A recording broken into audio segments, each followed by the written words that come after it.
सरकार को पुणी टार्गेट कले मुख्यमंत्री कहले 5T स्कूल कॉन्सेप्ट ठीक नथिला केवल ठिकादार को पोसा जाउथिला एबे प्राथमिक शिक्षार उन्नति पाई स्वतंत्र पदक्षेप नेबाकू जाउछंती राज्य सरकार। बुर्ला स्थित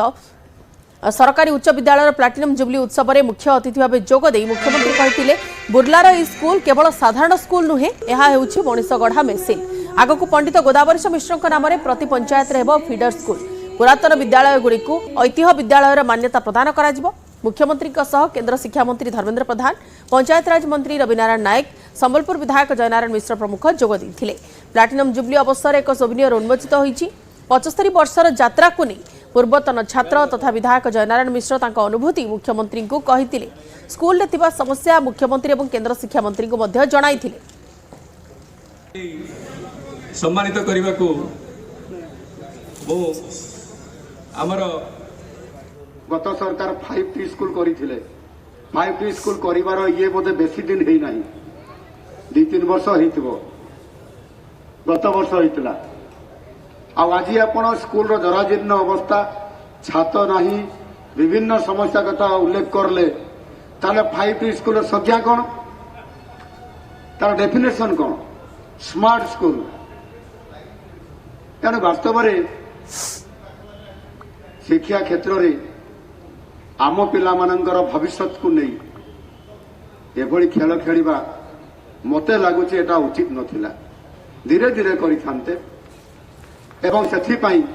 ये स्मार्ट स्कूल रो जेते भी करिथान्ते 5T स्कूल ओडिसा रे तांकर फीडर स्कूल किए जदि फीडर स्कूल नथिबो तल स्तर रे प्राथमिक विद्यालय हो बा उच्च प्राथमिक विद्यालय ताले 5T स्कूल बा ताकू स्मार्ट स्कूल करिबा केमिति आपण माने सुनिथिबे अनेक समय चर्चा रे गत 5 वर्ष धरिकी मु भी विरोधी दलर दायित्व रे थिली मुख्य सचेतक हिसाब रे एटी जयदांग सांगरे काम करूथिली आ निरंतर भाव रे मु देखिछि सेही पिला माने जो माने स्मार्ट स्कूल को जाउछंती से माने हरण गुणन मिश्रण फेड़ाण जानती नहीं श्रुत लिखन डाकिले लेखि पारिबे नहीं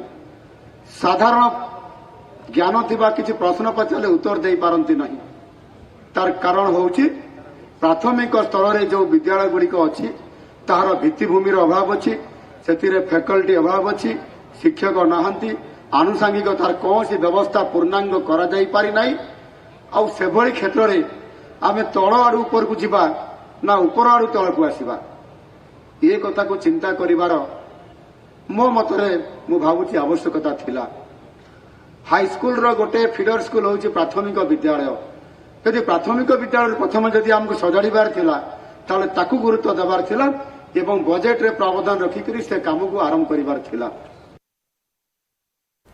भिन्नक्षम को ई रिक्शा और अन्य सहायता प्रदान कले मुख्यमंत्री मोहन चरण माझी संबलपुर मंदलिया पड़िया आयोजित स्वतंत्र कार्यक्रम में से हिताधिकारी को 500 जन हिताधिकारी को ई रिक्शा चाबी बंटन करथिले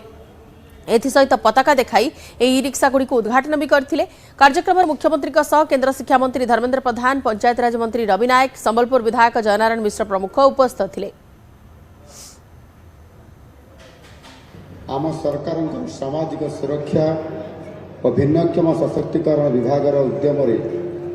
आज एठारे आयोजित दिव्यांग और वरिष्ठ नागरिक मानक विभिन्न सहायता उपकरण प्रदान कार्यक्रम मु आज भाग नहीं आनंदित अटे। दिव्यांग मानक पई समय देवा एवं सेमानंको ए समाज रे सेमाने सक्षम आ ये कथा को आधार कर आज आम समस्त एकाठी होती विभिन्नता केवल एक शारीरिक अभाव नुहे बर यह एक मानसिक स्थिति जदिओ भिन्नक्षम मान शारीरिक दक्षमा दृष्टिकोण किछि मात्रा वंचित किंतु